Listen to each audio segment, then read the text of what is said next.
Hey everybody, this is Stan Wangland and welcome to Just Thinking 2022. And today is the 26th of February 2022, 2022.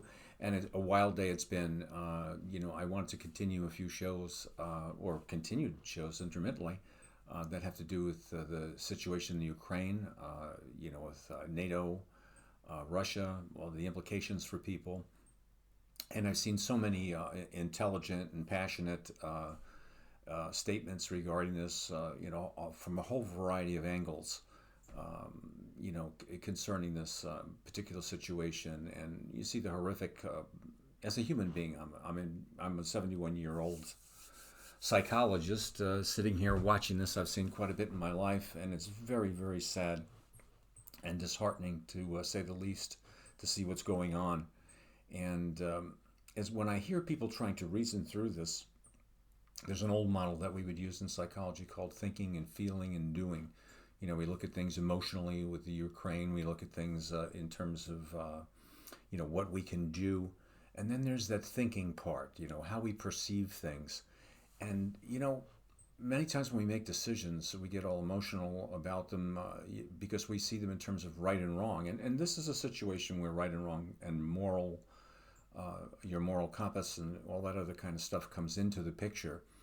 But today, for a minute or two, I want to remind people that there's another side to this whole thing with the Ukraine and how it affects the people in Russia, how it affects the people all over the world. And that's whenever you do something, you can do it because it's right, you can do it because it's wrong, and you can also probably the best decision making paradigm that I've ever seen in most cases is when it's right and it's also the responsible thing to do. And what Putin has done, and I'm not going to say the Russian people, but what Putin has done in this case is not unlike things other countries have done. But this is very, very serious and very, very irresponsible. And put Russia in a position, put the West in a position, put other countries in a position where a slip, an error, with the way that the world functions, with machinery, with artificial intelligence, with cyber attacks, where, my goodness gracious, where a mechanical, internet, human error could resort in a world war or a really critical incident.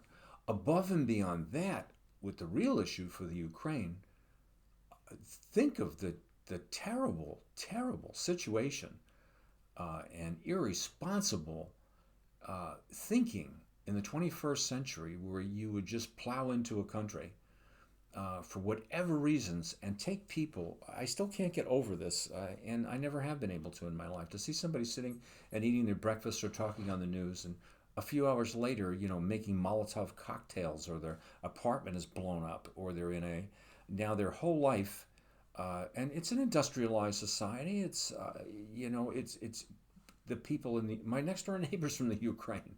And I'm not making that up. Her sons, two of her sons are over there, and her one son lives here, and daughter-in-law. My goodness, they're no different than we are. The Russian protesters, all this, and the people in Russia, how they're going to be affected by this. This is how we have to be thinking about this too.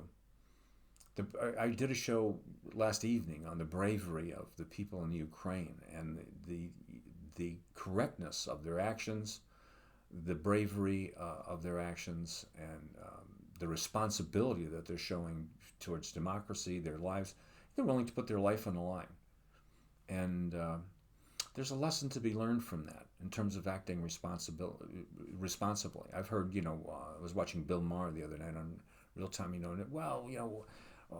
what are you going to do if the Russians come there? I mean, wow, I'm glad, I wasn't living with you in France or Norway or something during World War II. Yeah, I mean, you'd be part of the capitulation, a collaborator with people. You just say it's wrong and you do the emotional thing, but not the responsible thing. The people in Russia are protesting this. The people in Ukraine are dealing with this and, coming back from the borders and grabbing their gun to defend their country. This is real honorable, real appropriate, real serious, correct thought, and correct action. It's real responsible behavior, and we should take a look at it and praise it. And it should be a lesson for us.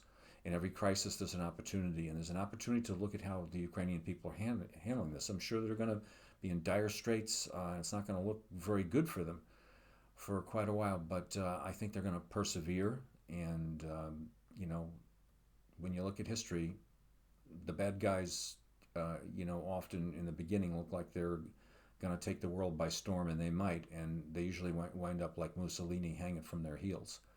What Putin has done is very irresponsible for his people, for his country, for the world, and it doesn't represent, in my opinion, the vast number of Russian people, and the Ukrainian people are not just fighting for their lives; they're going above and beyond. They're really showing wonderful human spirit here.